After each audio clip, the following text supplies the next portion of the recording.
is as close as I'll ever get to interviewing Liz and Dick Cheney. Hi, Rachel Maddow from Maddow Judging. Hey, Rachel. Love the interview sometimes. How are you? Mr. Vice President. Take care. I think that was it. I don't know what she said. She smiled at me. Would you be willing to sign the Sarah Palin cover? Oh, sure. That'd be awesome. You got a Sharpie? Do we have a Sharpie? Or give me that ballpoint. That's all right. You can sign it on her face if you want to. You do whatever you want.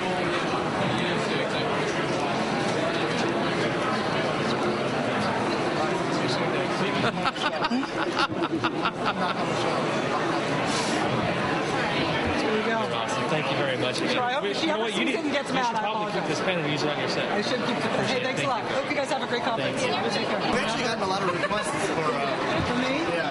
I'm offended. Nobody wants to stop me out. Chris and Keith, I want to say one thing about this. They pick very handsome pictures of you guys. I mean, really. You have to admit, Keith doesn't look puzzled. He looks fierce. Chris looks delighted to be here. And Keith looks like, don't mess with me. I think there is a secret undercurrent of flattery.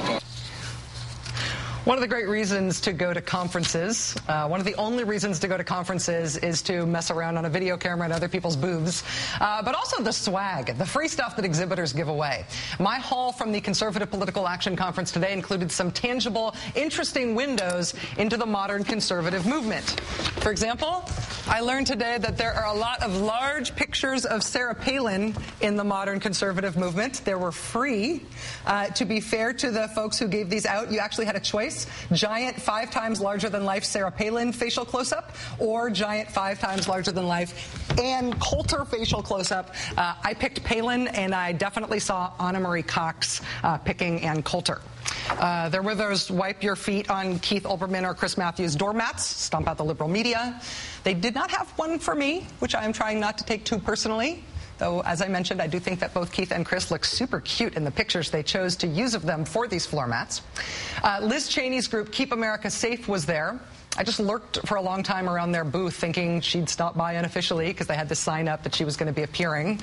Ultimately, all I got, though, was this bumper sticker. Guantanamo saves lives. I did shake Liz Cheney's hand. I did say hi later when she and her dad were leaving a talk radio interview. Today you could buy books about the tyranny of liberalism and the Consumer's Guide to the Apocalypse. They were right next to each other. There was a whole booth devoted to one lady telling a sad and inexplicable tale about her brother inventing a blood pump. She was a very nice lady. I don't know what it had to do with CPAC. The one bad experience I had at CPAC was a guy yelling at me and getting up in my face and being sort of physically threatening after making a beeline to me through a crowd to hand me this flyer. And I said, "Thank you. Who are you?" And he yelled right in my face, "We're normal people. What about you?" He did not, in fact, seem like normal people, but more specifically, he was from an organization called Tradition, Family, and Property, whose booth I sought out later. They say that it would be unclean to have gay people in the military, and they have this neato gold Welsh-looking crest. Also, Ronald Reagan calendar. You see that? Ronald Reagan calendar? Yeah. Which features Ronald Reagan, followed by Ronald Reagan, followed by Ronald Reagan, followed by Ronald Reagan, followed by, wait, I think there's, oh yeah, Ronald Reagan, there he is, followed by, oh yeah, Ronald Reagan and a horse. A lot of Ronald Reagan here. There was as much Ronald Reagan as you could possibly handle. This was the best one, Ronald Reagan and the bottom of his shoe. This one's supposed to celebrate tax cuts. Also, the American Petroleum Institute gave away jump drives loaded with their website, they said, which is kind of a weird thing since websites live on the internet, even if you don't have one of their flash drives.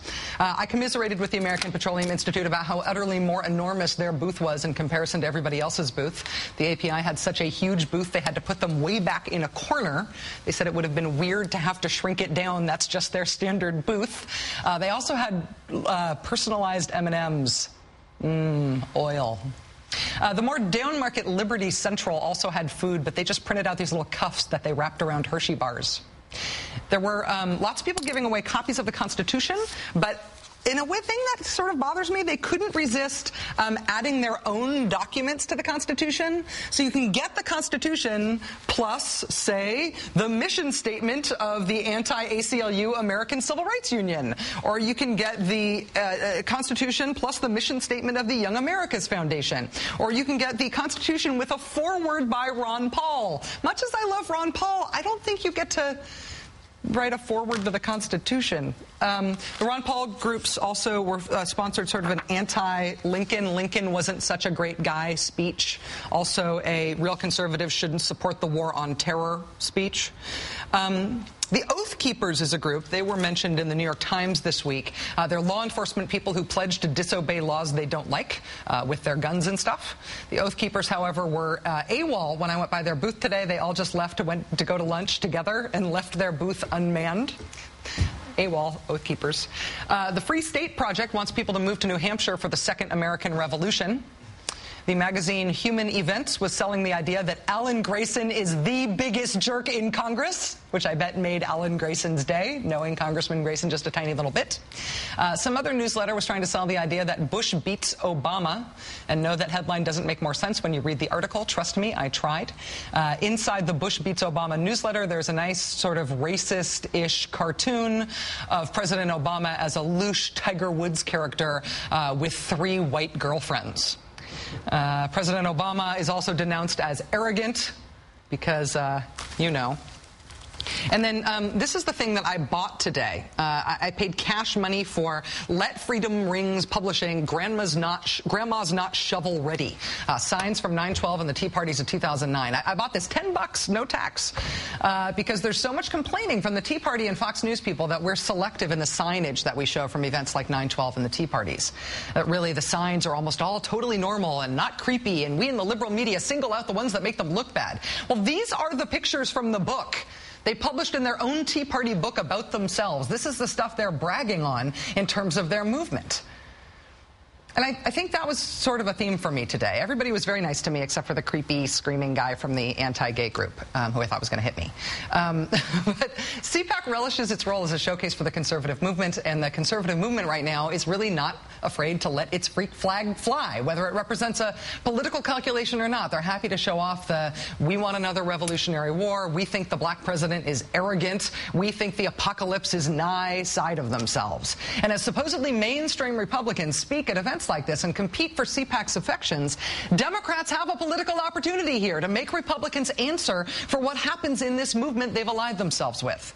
This is Political Strategy 101. Which would Democrats rather? That the next election be a referendum on President Obama, which is what these folks would like? Or would Democrats prefer the election to be a choice between President Obama and this other option in American politics that the Republican Party has totally allied itself with? Obama referendum or choice between Obama and the we came unarmed this time folks? It really is a choice. These folks are real. And I have the anti-gay marriage souvenir pen to prove it.